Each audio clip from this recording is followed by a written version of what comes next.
금년이 무슨 띠의 해이죠? 금년이 무슨 띠입니까? 그냥 개띠가 아니고 황금 개띠라고 합니다. 그래서 개띠해에 태어난 사람들을 위한 다양한 아주 재미있는 이벤트들이 곳곳에서 또 펼쳐지고 있더라고요. 여러분, 개도 주인이 누구냐에 따라서, 어떤 주인을 만나느냐에 따라서 호강하기도 하고 천대 또는 천덕꾸러기가 되기도 합니다. 미국에 있는 개가 죽으면서 유언을 하나 남겼다고 그래요. 절대 한국으로 이민 가지 마라. 마지막에는 보신탕집으로 끌려간다라고 하는 얘기인데, 이거 다 옛말입니다. 지금은 우리나라에서도요, 개팔자가 상팔자가 되었다라고 하는 거 아십니까? 지난번 뉴스도를 보셨는지 모르겠습니다만은 유기견을 포획해달라고 하는 신고를 받고 소방관 3명이 출동을 했다가 현장에서 트럭이 덮치는 바람에 현장에서 3명이 그대로 즉사를 당했습니다. 합동 장례식 때의 그 모습을 보니까 동료들이 눈물을 흘리더라고요. 그 동료들이 눈물 흘리는 모습을 보면서 무슨 생각이 들었는가 하면은, 개가 뭐길래, 아니 도대체 이 개가 뭐길래 개 한 마리를 구하겠다고 해서 사람 3명의 목숨을 잃는단 말인가? 그만한 가치가 과연 있을까? 개에게 그만한 가치가, 사람의 목숨 3명과 바꿀 만한 그런 가치가 과연 개에게 있을까? 여러분 어떻게 생각을 하십니까? 요즘에는요, 사람이 개처럼 살고요, 개가 사람처럼 사는 이상한 세상이 되어버리고 말았습니다. 아니 정말 개들이요, 이 애완견들이요, 사람인 줄로 착각을 하면서 합니다. 왜 강아지들이 사람인 줄로 착각을 할까요? 사람들이 개를 사람 대하듯 대해 주다 보니까 이놈들이 어느 순간부터 자기의 정체성을 잃어버리고 착각을 하는 거예요. 자기들이 마치 사람인 양 착각을 하는 거예요. 아니 글쎄, 개에게 사람 이름을 지어주는 거예요. 그러니까 이놈들이 착각을 하잖아요. 사람에게 붙일 수 있는 이름을 개들에게도 사람 이름을 지어주니까 이놈들이 내가 사람인가? 그래가지고 이놈들이 사람 흉내를 내는데요, 주인이 오라고 해도 요라고 눈을 홀기고 오지도 않고요, 때로는 주인 눈치를 살금살금 주인 눈치도 보기도 하고요, 이렇게 주인이 외출했다 이렇게 돌아오게 되면 제일 먼저 반갑게 뛰어와가지고 점프를 해가지고 주인 가슴에 앉아가지고 머리를 가슴에다 파묻기도 하고요, 때로는 이 애완견들이 눈물까지 흘린다는 거 아십니까? 그래서 사람이 개 눈치 보면서 살아가는 이상한 시대가 되었다니까요. 제가 알고 있는 분들 중에서도요, 외출을 하고 싶어도요, 아니 여행을 하고 싶어도 개 때문에 여행하지 못하는 분들이 꽤 됩니다. 불쌍해요.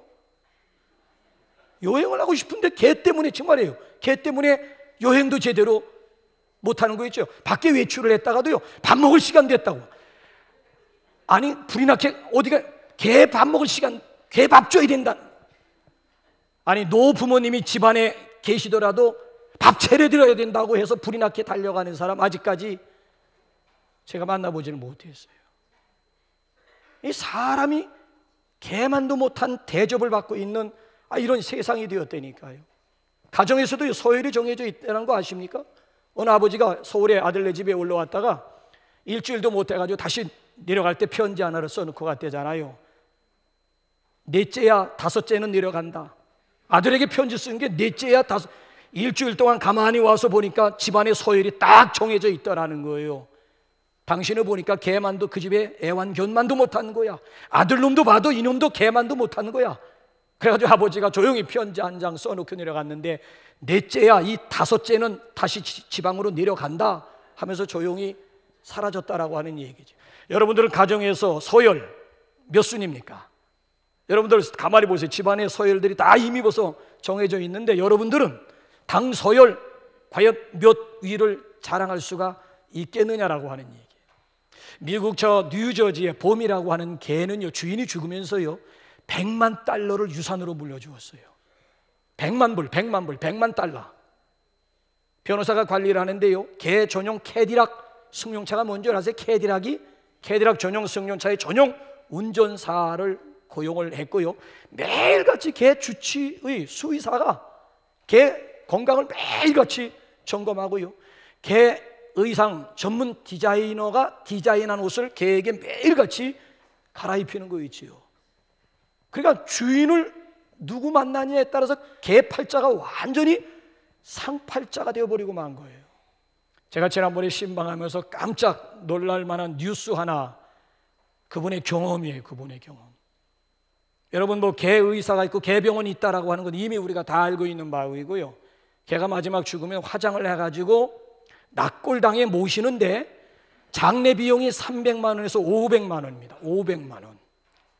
개를 화장해서 낙골당에 고이고이 모시는데 들어가는 개 장례 비용이 300만 원에서 500만 원이니까 500만 원. 남의 얘기가 아니고 실제로 제가 경험했던 분의 얘기를 여러분들에게 전해드리는 거라고요. 개 유치원이 생긴 거 아시죠? 몰라요? 개 유치원 몰라요? 미국에 가면 개들만 모여가지고 예배드리는 개 전용 예배당까지. 그러니까 이 개도 누구를 만나느냐에 따라서 개 팔자가 달라지고 개 운명이 완전히 달라지더라고 하는 얘기예요. 사람은 어떠할까요? 아니, 개도 어떤 주인을 만나느냐에 따라서 운명이 달라진다고 한다면 사람은 어떠하리라고 생각하십니까? 인생은 만남에서부터 시작된다라고 하는 말이 있어요.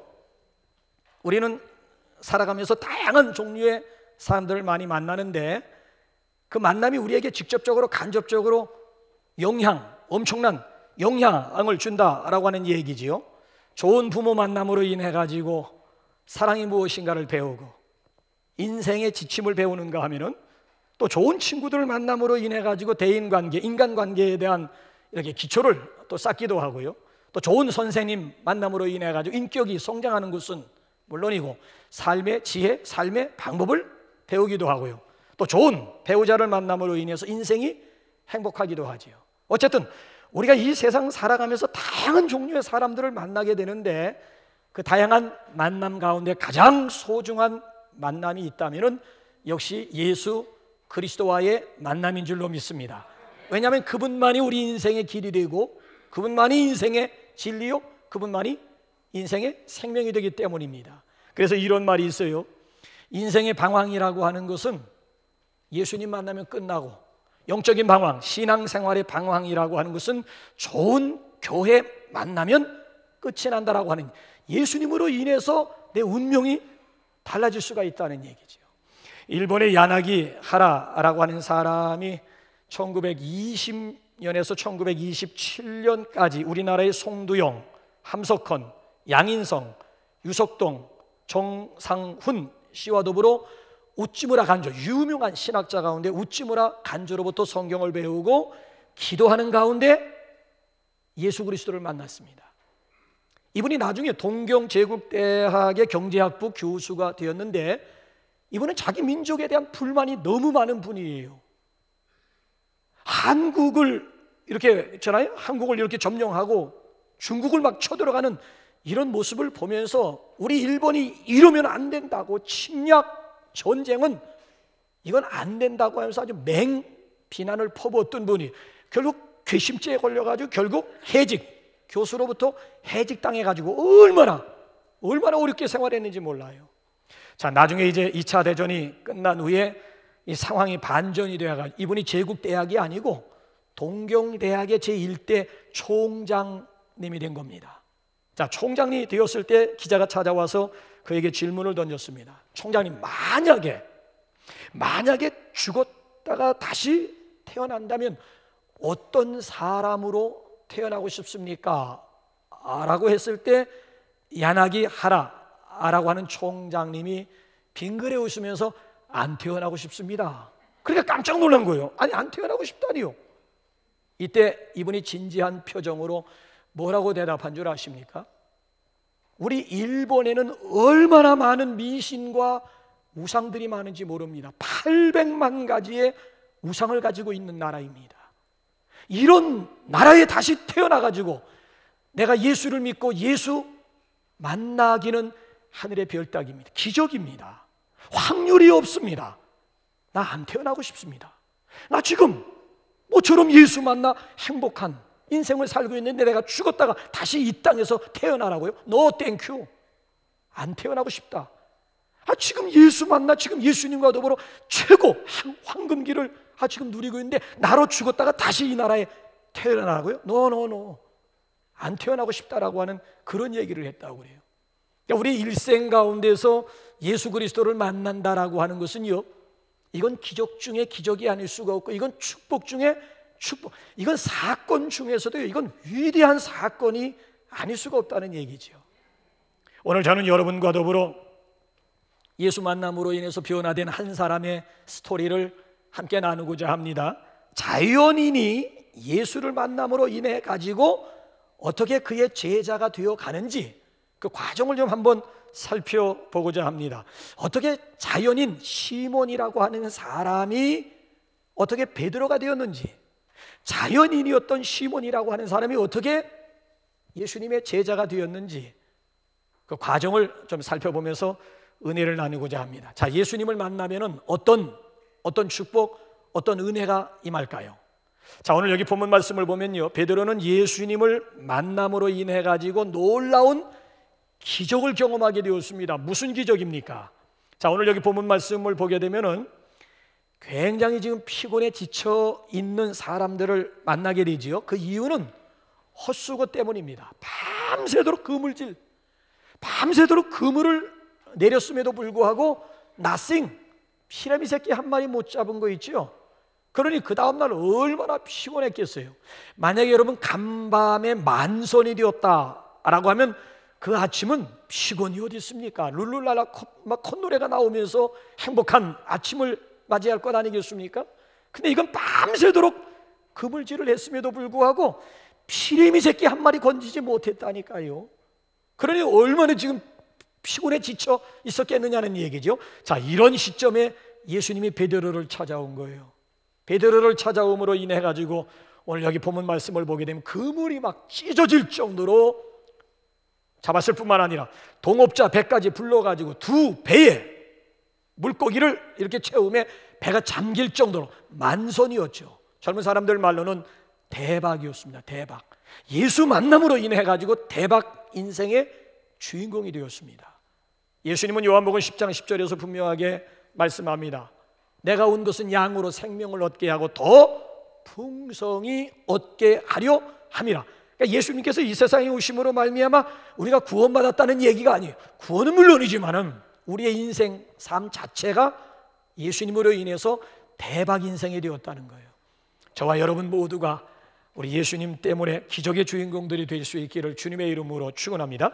그러니까 두 번째로 베드로라고 하는 사람은요, 예수님을 만남으로 인해 가지고 놀라운 변화를 경험하게 됩니다. 두 가지 변화를 경험하게 되는데요, 하나는 뭔가 하면 예수관이 달라졌어요. 예수님을 보는 눈이 달라졌고 예수님을 대하는 자세가 완전히 달라진 거예요. 자, 예수님 만나기 전까지는 예수님에 대한 이해가 랍비야. 5절 말씀을 보게 되면 랍비요, 랍비는 선생이라고 하는 얘기예요. 예수? 아주 훌륭한 선생님이지, 아주 훌륭한 분이지, 이 정도예요. 자, 그런데 베드로가 순종과 함께 예수님을 만나고 나서는 랍비가 뭐로 바뀌게 되는가 하면 퀴리오스로 바뀌게 돼요. 8절 말씀을 보게 되면 5절에서는 랍비요 그랬는데 8절로 넘어가 보게 되면 퀴리오스요, 주요로 고백을 하게 되고 주요로 대하게 되었다라고, 자기 인생의 주인으로, 구세주로 예수 그리스도를 고백하고 있는 것을 여기서 보게 됩니다. 여러분들과 예수님과의 관계는 어떤 관계십니까? 여러분들은 예수님을 어떤 분으로 고백하십니까? 아직까지도 무슨 4대 성현 군자 이 정도입니까? 그렇다면 여러분들은 둘 중에 하나일 거예요. 불신자이거나 아직 예수님을 만나지 못했거나 아마 둘 중에 하나일 거예요. 예수님을 여러분 개인의 구세주로, 개인의 구주로 고백할 수 있기를 주님의 이름으로 축원합니다. 또 한 가지의 변화는요, 자기관의 변화예요. 자기 자신을 보는 눈이 달라진 거예요. 자기 자신이 죄인임을 깨닫게 된 거예요. 자, 오늘 여기 본문 말씀을 한번 보세요. 예수님을 만나기 전까지는 베드로가 자기 자신이 죄인임을 전혀 깨닫지를 못합니다. 지금까지 당신은 정직하게 살아왔다는 거지요. 성실하게 살아왔다는 얘기죠. 법 없이 살 사람이었다는 얘기죠. 남에게 해코자 한 일이 전혀 없. I'm something. 한마디로 말씀드리면 I'm something이야. 나 괜찮은 사람이었다는 거예요. 지난번에 어느 택시기사가 그런 얘기를 하더라고요. 자기가 지금까지 살아오면서 잘못한 일이 있다면 손님들 합성한 게 죄라면 그 죄밖에 없다는 거예요. 무서운 얘기를 하더라고요. 당신은 지금까지 살아오면서 잘못한 것이 있다면 손님을 합성한 것 밖에는 잘못한 게 생각이 나지 않더라는 거예요. I'm something. 나 괜찮은 사람. 나 이만하면 괜찮지 않느냐. 이게 대부분 보편적인 사람들의 생각 아니겠습니까? 근데 이런 사람이었던 베드로가 오늘 예수님을 만남으로 인해 가지고 어떻게 달라지게 되는 줄 아십니까? 우리 한번 8절 한번 읽어보실래요? 8절 시작. 시몬 베드로가 이를 보고 예수의 무릎 아래에 엎드려 이르되 주여 나를 떠나소서 나는 죄인으로 쏘이다니. 주여 나를 떠나소서 나는 죄인입니다. I'm nothing. 조금 전에 예수 만나기 전까지만 해도 괜찮은 사람인 줄 알았어요. I'm something이야. I'm something. 정말 내가 나를 생각해도 나 괜찮은 인간인 줄 알았어요. 근데 예수님 앞에 딱 써보니까 그 순간 I'm nothing. 나는 아무것도 아닌, 나는 죄인임을 스스로 고백하고 있는 그런 모습. 우리 가운데 여러분 자기 자신이 어떤 존재인지도 모르고 살아가는 사람들이 우리 주변 가운데 얼마나 많은 줄 아십니까? 근데 예수님을 만남으로 인해 가지고 예수님을 보는 눈이 달라지고 예수님을 향한 고백이 달라질 뿐만 아니라 내가 내 자신을 봐도 내 존재가 어떤 존재인가를 분명하게 깨달을 뿐만 아니라 예수님으로 인해서 나의 자존감, 내 스스로가 얼마나 한편으로는 또 소중한 존재인가를 비로소 깨닫게 되었다라고 하는 얘기고요. 자, 그런가 하면 베드로는 세 번째로 예수님을 만남으로 인해서 놀라운 사명을 발견하게 되었습니다. 지금까지만 해도 무기력한 인생이었어. 무기력한 인생. 다람쥐 그냥 쳇바퀴 돌듯이 무의미한 삶의 연속이었어요. 내가 왜 살아야 되는지도 몰라. 무엇을 위하여 살았는지도 몰라요. 무엇 때문에 이 일을 해야 하는지도 몰라요. 그냥 시간에 이끌려 지금까지 인생 살아온 것에 불과했다는 얘기지요. 근데 이제는 달라졌어요. 예수님을 만남으로 인해 가지고 비로소 붙잡을 것을 붙잡게 되고 그것을 위해서 목숨을 걸 만한 가치 있는 일을 발견하게 되었다는 것이죠. 그게 과연 무엇일까요? 자, 우리 한번 10절 한번 다 같이 한번 읽어볼까요? 시작. 세베대의 아들로서 시몬의 동업자인 요한도 놀랐습니다. 예수께서 시몬에게 이르시되 무서워하지 말라. 이제 후로는 내가 사람을 취하리라 하시니 무서워하지 말라. 이제 후로는 내가 나를 만난 이제 후로는 내가 사람을 취하리라. 지금까지 죽은 물고기나 건져 올리는 그런 인생, 그런 삶이었는데 이제는 사람을 낚을 뿐만 아니라 사람을 살리게 하는 일에 매진하게 되었다라고 하는 것. 여러분, 사명치고 이것보다 귀한 사명이 세상에 있을까요? 물론 돈이 귀합니다. 명예가 귀하고 권세가, 출세가 귀하다고 하지만 생명보다 귀한 것이 있을까요? 보세요. 생명을 얻고 생명을 살리는 일에 쓰임받는다라고 하는 인생, 이 얼마나 참 감격스러운 복된 인생이 되겠습니까? 저와 여러분 모두가 생명을 얻고 생명을 살리는 일에 귀하게 쓰임받을 수 있기를 주님의 이름으로 축원합니다. 마지막 네 번째로 베드로는요, 예수님을 만남으로 인해서 비로소 헌신하는 삶을 살게 됩니다. 문맥으로 가만히 비추어 보게 되면요, 베드로가 지금 처음 예수님을 만난 게 아닙니다. 5장에서 처음 예수님을 만난 게 아니고 이미 4장에서 예수님을 만난 경험이 있습니다. 자, 그때가 언제인 줄 아세요? 누가복음 한번 4장 38절 한번 읽어볼까요? 누가복음 4장 38절 시작. 예수께서 일어나 회당에서 나가사 시몬의 집에 들어가시니 중한 열병을 앓고 있는지라 사람들이 그를 위하여 예수께 구하니. 그래서 예수님이 시몬의 장모 열병 고쳐주었다라고 하는 얘기. 그 전까지만 해도 주님께 헌신할 마음을 갖지 못했습니다. 왜? 제3자의 경험이었거든요.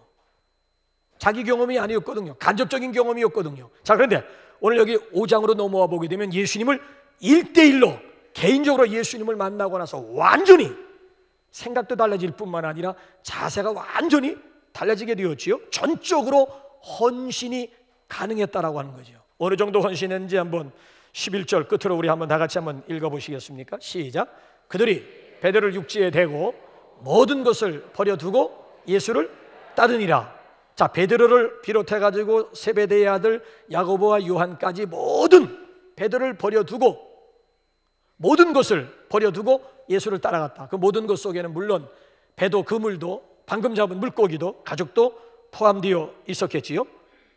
그러니까 무엇이 이토록 주님을 위해서 전적으로 헌신하게 토탈 커미트먼트 한 인생을 가능하게 했느냐, 풀타임으로 봉사하게 했느냐, 만남이었다라고 하는 얘기. 이 만남이 이런 엄청난 결단, 엄청난 기적을 가져오게 되었다는 거예요.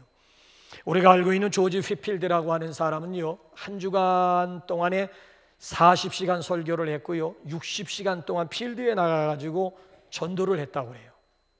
쉽지 않지요? 일주일 동안에 60시간 나가 전도하고 40시간 동안 설교를 했다. 그러니까 뭐 눈코 뜰 새 없이 막 돌아가는 거죠. 그러니까 주변에 있는 사람들이 걱정해가지고 물었다고 그래요. 건강 걱정 좀 하셔야지요. 이럴 때마다 조지 휘필드라고 하는 사람은 준비된 대답이 있었습니다. 나는 녹수로 없어지기보다는 달아 없어지고 싶다. 나는 녹수로 없어지는 인생보다는 달아 없어지고 싶다라고 하는 멋진 말을 남겼다고 그래요. 여러분, 한 번 가는 인생, 어떤 인생 살기를 원하십니까? 녹수로 없어지는 별 볼 일 없는 인생입니까? 아니면 보람 있는 일을 위하여, 보람 있는 분을 위하여 내 속에 있는 열정을 불태워가지고 헌신하는 삶을 사시렵니까? 이런 말이 있잖아요. 누구든지 훌륭한 그리스도인이 되기 위해서는 주변에서 진실한 그리스도인 한 사람을 만나고야 가능하다라고 하는 말이 있어요. 정말 내가 훌륭한 그리스도인이 되기 위해서 내 주변에서 진실한 그리스도인 딱 한 사람을 만나고 나서야 비로소 내가 훌륭한 크리스찬이 될 수 있다라고 하는 얘기예요. 오늘도 우리가 그리스도의 제자가 되고 하나님 나라의 일꾼이 되면은 그리스도를 만나고 나서야 가능한 일입니다. 여러분, 주님께서 이 시간도 우리 가운데 오셔서요, 마음의 문을 지금 놓고 하고 계세요. 볼지어다 내가 문 밖에 서서 두드리노니 누구든지 내 음성을 듣고 문을 열면 내가 그에게로 들어가 그로 더불어 먹고 그는 나로 더불어 먹으리라고 약속합니다. 그러니까 우리가 이 시간 마음의 문만 열고 예수님을 내 인생의 구세주로 영접하기만 하면 구원은 물론이지만 풍성한 삶을 약속해 주고 있습니다.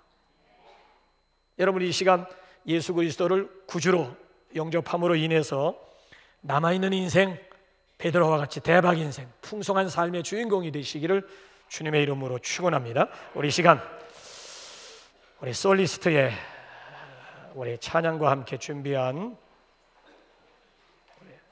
예물 하나님 앞에 드리겠습니다. 선교사들을 파송하고 우리 이웃을 위해서 우리 봉사하고 또 하나님의 나라의 일꾼들을 우리 세우기 위해서 뜻있는 예물 준비하신 분들은 하나님 앞에 봉헌하도록 하겠습니다.